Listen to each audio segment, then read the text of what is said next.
তেহরানের আকাশে বিস্ফোরণের শব্দ থেমে গেছে, কিন্তু শুরু হয়েছে আরো বড় একটি কম্পন, ক্ষমতার কম্পন।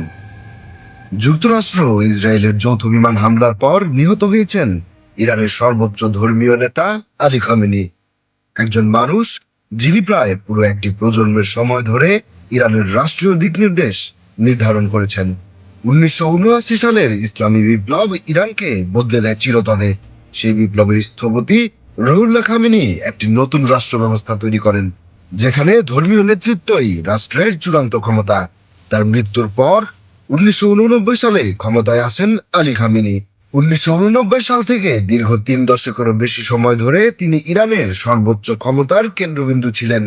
এই সময়েই ইরান পারমাণবিক শক্তিতে এগিয়েছে, আঞ্চলিক প্রক্সি শক্তি গড়ে তুলেছে এবং পশ্চিমা বিশ্বের সঙ্গে দীর্ঘ সংঘাতে জড়িয়েছে। ইরানে প্রেসিডেন্ট পরিবর্তন হয়, সরকার বদলায়, কিন্তু সুপ্রিম লিডার রাষ্ট্রের স্থায়ী কেন্দ্র, এবং এখন সেই কেন্দ্র শূন্য। খামেনি কোনো উত্তরসূরি ঘোষণা করে যাননি, ফলে সিদ্ধান্ত এখন ধর্মীয় বিশেষজ্ঞদের পরিষদ অ্যাসেম্বলি অফ এক্সপার্টস এর হাতে। কিন্তু বাস্তবে এটি নির্বাচন নয়, এটি ইরানের ভবিষ্যৎ আদর্শ নির্ধারণের এক সন্ধিক্ষণ। ক্ষমতার আলোচনায় সবচেয়ে আগে উঠে আসে মুস্তফা খামেনির নামটি। রাষ্ট্রীয় নিরাপত্তা কাঠামোর ভিতরে তার প্রভাব দীর্ঘদিনের, অনেকে তাকে ধারাবাহিকতার প্রতীক মনে করেন। অন্যদিকে রয়েছেন হাসান খোমেনি, বিপ্লবী ঐতিহ্যের আরেক উত্তরাধিকারী, যাকে তুলনামূলক সংস্কারপন্থী হিসেবে দেখা হয়। তবে ক্ষমতার সমীকরণ আরো বিস্তৃত। গার্ডিয়ান কাউন্সিলের সদস্য আলী রেজা আরিফি নীতিগত অভিজ্ঞতায় শক্ত অবস্থানে। খামেনির দীর্ঘ উপদেষ্টা মহসিন কমি ধর্মীয় প্রতিষ্ঠানের অভ্যন্তরে অত্যন্ত গ্রহণযোগ্য ব্যক্তি। বিচার বিভাগের প্রধান গোলাম হোসেন মহসিন ইজাই রাষ্ট্রীয় নিয়ন্ত্রণ কাঠামোর সত্য প্রতিনিধি, এবং ধর্মীয় পরিষদের প্রভাবশালী কণ্ঠ হাসেম হুসাইনি বশিরি সমঝোতার প্রার্থী হিসেবে আলোচনায়। যুক্তরাষ্ট্র ভিত্তিক গবেষণা সংস্থা কাউন্সিল অন ফরেন রিলেশনস মনে করছে এই নির্বাচন দীর্ঘ হলে রাজনৈতিক প্রতিযোগিতা আরো বাড়বে।